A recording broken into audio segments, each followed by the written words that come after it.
People wear sherwanis during their own festivities. And the most important aspect, Hyderabad has had a tradition of respecting each other. Tehzeeb is not just about owning up to one's traditions and respecting one's own religion, but Tehzeeb is also about respecting other people's sentiments, other people's values. And Hyderabad is popular for that. In fact, after this new government has come into being, our Honorable Chief Minister, KTR Garu, while he practices his own dharma, his own faith, he also has never, ever let down people of any faith. In fact, he's gone out on a limb, officially celebrated Ramzan, helped poor Muslims, and when it came to Christmas, he officially celebrated Christmas, respected their sentiments, and helped out poor Christians. Likewise, Hindus and their celebrations and their festivities, Batukamma, Bonalu, Godavari, Pushkaralu, he himself has conducted a mega yagam, as most of you may have witnessed on television. Likewise, when it came to Guru Nanak Jayanti, the state came forward and declared a couple of days of holidays. So we are a party, we have a leader, we have a chief minister who doesn't just preach. He practices what he preaches, and he's a truly secular leader in a country where secularism is mentioned with a pinch of salt. So he is somebody who practices very boldly his own faith. He's not shy about doing what he thinks and what he believes in. At the same time, he also is somebody who respects other people's sentiments and values. Now the question is, who built Hyderabad? My take on all this has been, cities like Hyderabad are not built. Cities like Hyderabad, which have a history of 427 years, are not built by one individual or two individuals. Individuals come and go. Eventually, I think cities like Hyderabad evolve over a period of time. You cannot build a city. What is a city? City is not just some physical buildings and infrastructure, not a few flyovers and a few buildings. City is a combination of culture, infrastructure, its people, its lingo, its cuisine, a variety of things go into the making of a city. So the question is, who built the city of Hyderabad then? I think it's a continuous process. Today, I'm part of the government. Tomorrow, it could be somebody else. Individuals come and go, but institutions are permanent. And that's where I'd like to point out, Hyderabad had some very, very interesting locational advantages, if you think about it. We all know, like I mentioned, during the time of Qutub Shahis and Asif Zahis, they've done some, obviously, as the rulers of the princely kingdom then, they've done some work. For instance, they built the 2 drinking water reservoirs that we have today. The only 2 that we have, by the way. Usman Sagar and Himayat Sagar, and nothing has been built after that for the drinking water needs of Hyderabad. Usman Sagar and Himayat Sagar were built back then. Then, I think the hospitals that you see today, Usmania, Gandhi obviously has a new building now, but Gandhi, and so is the case with Nizam's Institute of Medical Sciences. All of them were built by our erstwhile rulers. Hyderabad, later on after independence, was considered an impregnable location from a defense perspective, from a strategic perspective. At one point of time, Dr. B.R. Ambedkar, the much respected leader who's authored our constitution, had actually proposed that Hyderabad be the second capital of our country because of its locational advantage. Hyderabad at one point of time was considered impregnable from our hostile neighbors, China and Pakistan. Therefore, it had been chosen as a strategic location to have all of the defense establishments right here. If you take a look at all the defense establishments that we have today, and also some other research institutions such as CCMB, etc., we have RCI, we have DRDL, DRDO, we have ECIL, we have BHEL. All of these institutions are here for a reason. Because at one point of time, as you all know, Hyderabad is seismologically the most stable location in the country. Geographically, it's bang in the middle of the country, very well connected to the rest of the world. So therefore, Hyderabad was chosen as opposed to many other locations in the country. When it comes to information technology, there are 2 things here that we need to talk about. Yes, individuals can contribute. I will not deny, I will not dispute, I will not be disrespectful towards leaders. Chandrababu Naidu, yes, he marketed Hyderabad very actively, very progressively. We have to compliment him for that. But at the same time, let me also remind you, Chandrababu Naidu has marketed Hyderabad aggressively, positioned it well strategically. But at the same time, you have to understand, leaders, when they market a specific location or a specific city or a specific state, they also have leveraged it to market themselves and position themselves very, very well. Chandrababu Naidu got a lot of mileage out of Hyderabad also, because it's a 2-way street. Hyderabad has been positioned well, but at the same time, even Chandrababu's image, Chandrababu's positioning has also improved with the kind of city that he had at his disposal as the capital of the then state of Andhra Pradesh. Now, the reason why I mention this, when somebody claims that I've built a city, I've made the city what it is. My question to you is, today in IT, information technology, we're the number 2 state, number 2 city with respect to IT exports. Then who built the city of Bangalore? Who can claim that Bangalore is what it is? Can it be J.H. Patel, S.M. Krishna, or can it be somebody else?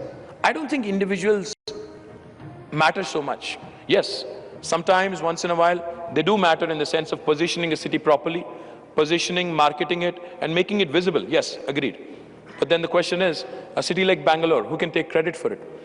The city such as Bangalore or Hyderabad have its own inherent natural advantages, which sometimes are harnessed, which sometimes are positioned better by way of having more articulate leaders. But in the end of the day, unless a city has a true potential, it cannot, irrespective of how much marketing you do, irrespective of how much you push, it cannot be fully recognized. Now, Hyderabad also has a few more locational advantages. Hyderabad is a city which is landlocked. Therefore, you see, we have land all around the city of Hyderabad. And when I say land, I don't mean private land. When Nizam eventually acceded and became part of the Indian Union, he had crores of acres of land, which was directly under him, or his jagirdars or zamindars, which automatically became government land. So when we had government land to the tune of lakhs of acres, obviously we had possibilities to expand the city all around. And that's why today Hyderabad, the kind of multiplier effect that can be brought about with the outer ring road that we have, it has to really fully achieve its true potential, and it's still a long way from there. We have great weather, safe from all natural forces. We've never had, and will never have cyclones, typhoons, earthquakes. Seismologically, we are the most stable location, and we are multicultural. There is no one identity in Hyderabad. Who is a Hyderabadi? I kept saying this a few days ago and got a bit of a flack from our friends in the opposition as well. But nevertheless, I'll go ahead and say it again. Just like how America is a country of immigrants, I think Hyderabad is a city full of people who've migrated here, full of people who've settled here, full of people who've made this their home. And it's reflective of our country. It's a mini India, if I have to say. 100% we have people from various parts of the world. So there is not one single identity of a Hyderabadi. A Hyderabadi is somebody who has his own lingo, who has his own unique positioning, who has his own, his or her own, identity per se. Multiculturalism is definitely one thing that really works well for us. Now, what's the challenge? What is in front of us? What is in store for us? Hyderabad, in spite of having its amazing advantages, has had haphazard growth, unstructured growth.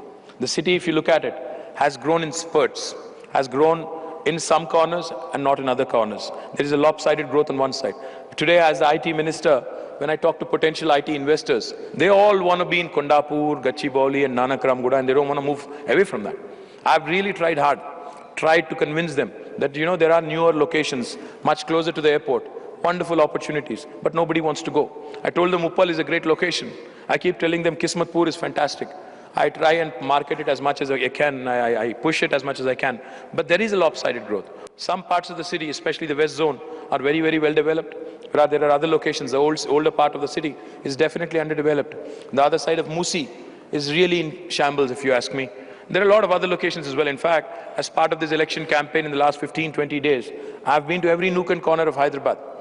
In spite of the fact that I've been raised here, I hadn't seen so much of Hyderabad that I've seen in the last 15 days. And I've realized there are some serious issues, serious civic issues, serious issues that need to be addressed. What are the issues I'm talking about? What goes into making a good city?